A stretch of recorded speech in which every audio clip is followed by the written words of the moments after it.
अब ये मान बढ़ाई और इज्जत यह भी भक्ति का एक दुश्मन है।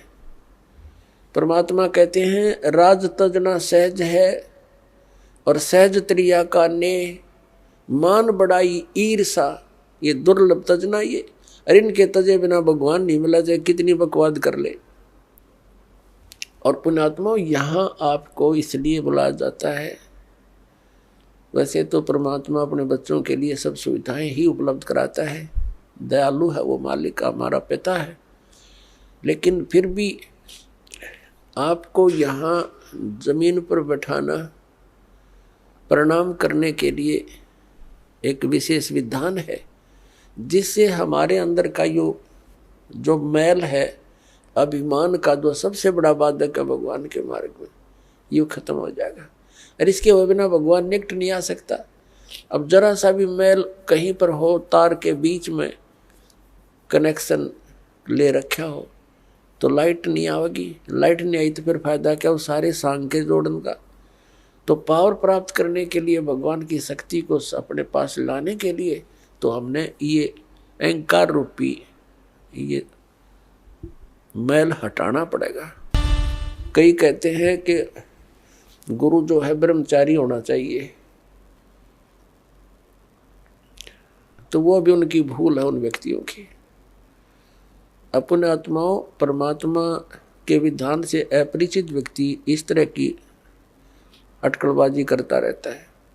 तो इन सब प्रमाणों से हमें सिद्ध होगा कि गुरु कैसा होना चाहिए, शिष्य के क्या लक्षण होने चाहिए, कैसे उसमें गुण होने चाहिए, और गुरु जी के अंदर कैसे लक्षण होने चाहिए। अब सुखदेव ऋषि बाल ब्रह्मचारी और साधु संत ऋषि, और राजा ने गृहस्थी, उसने ब्याह करवा रखे गणे, क्योंकि राजा था। अब वहां तो वो बोल नहीं सका भगवान विष्णु के सामने, तो वापस आ गया। वापस आया तो वहाँ ऋषि और अन्य ऋषियों के पास जैसे पहले खूब छाती खोल कर जाया करता था, उधर न्यू जावा मुँह लटकाए। उन्होंने पूछा ऋषि जी आपको क्या ऐसी क्या घटना घट गई, बहुत दुखी से नजर आते हो। तो उसने सारी कहानी बता दी कि मैं विष्णु जी के लोक में गया था और भगवान ने मुझे वहां रहने नहीं दिया। तो उन्होंने अन्य ऋषि देवों ने पूछा कि ऐसी बात नहीं हो सकती, भगवान विष्णु तो बहुत प्यार करते हैं, बहुत अच्छे भगवान हैं, कोई बात और गड़बड़ी पावेगी, कुछ और गलती कर रखी होगी आपने। तब उसने बताया कि मैंने गुरु धारण नहीं कर रखा, भगवान ने या कंडीशन रख रखी है कि जिसका गुरु होगा वही स्वर्ग में रह सकता है, विष्णु जी के स्वर्ग में। तब अन्य जितने भी देव ऋषि थे उन्होंने कहा ऋषि जी आप तो बहुत भारी भूल किए बैठे हो, हमने तो ये सोचा था आपने कोई गुरु बना रखा होगा, आपने बहुत भारी गलती कर रखी है, बिना गुरु के फिर रहे हो, आपने जीवन नाश कर दिया। अब वहां उसने फिर बताया कि भगवान ने मेरे सामने एक समस्या और पैदा कर दी। क्या पैदा कर दी कि कहा है कि राजा जनक से नाम लो, तो क्या कहता है कि राजा जनक गृहस्थी बाई और कैसे शीश नवाऊं जाई। वो एक गृहस्थी में बाल ब्रह्मचारी, और कैसे नमस्कार करूंगा मैं उसको, मेरी इज्जत का नाश हो जाएगा। अब ये मान बढ़ाई और इज्जत यह भी भक्ति का एक दुश्मन है।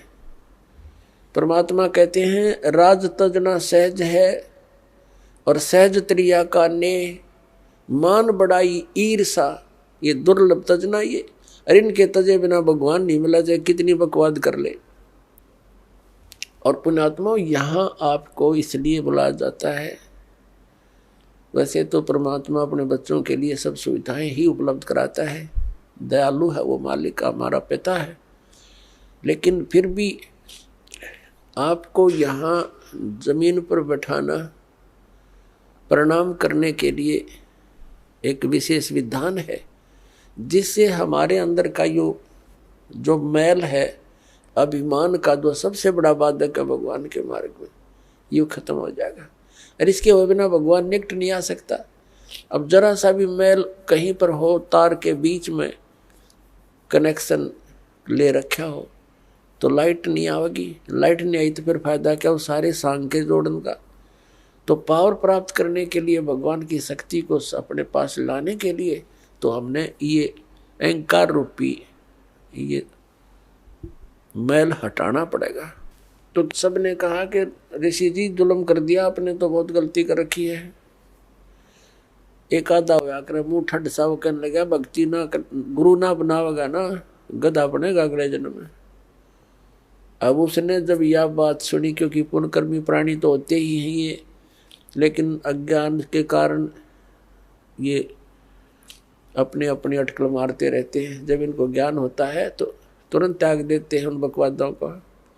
एकदम उसके झटका लगा, उसको अपना पिछले जन्मों की काफी, वह कहते हैं ना, बैकग्राउंड देखी। पिछले जन्मों के अपने दुख उसके सामने घूमने लगे। उसको क्या हुआ कि जैसे उसको याद आया, उसकी दिव्य दृष्टि वो चालू होगी अंदर की, जितनी उसकी रेंज थी। अब क्या देखा सुखदेव ऋषि ने कि एक बार वो गधा बना हुआ है, गधे की योनि भोग रहा है। कुम्हार ने उसके ऊपर अच्छा बोरे में खूब नीचे से पक्की कच्ची ईंटें डालता है और ले जाता पजावे पर। पजावा होता है जहाँ पर ये कुम्हार लोग ईंटें पकाया करते थे। उसमें क्या होता है कि जैसे भट्ठा शुरू किया लगाना, उसमें जो भी ईंधन डाला जाता उसकी राख बन जाती है। अगले सीजन में उस राख के ऊपर ही वो दोबारा लगा देता है, क्योंकि उस राख को कहाँ डाल के आए और सथार नहीं।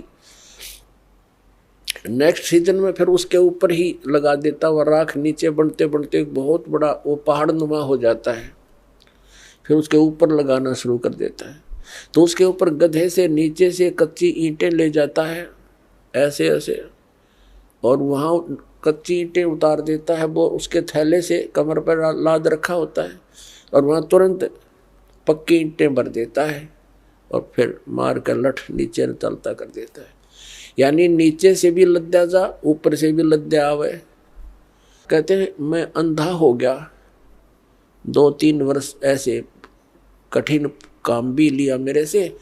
मेरे मालिक ने अंधा हो गया तो मुझे त्याग दिया, जंगल में छोड़ दिया। मैं चलता, एक पगडंडी सी पकड़ दी मैंने, उस पर चलता चलता जा रहा था। आगे कोई नाला था, एकदम नाले में अगले पैर टिके, वापस आने में असमर्थ रहा।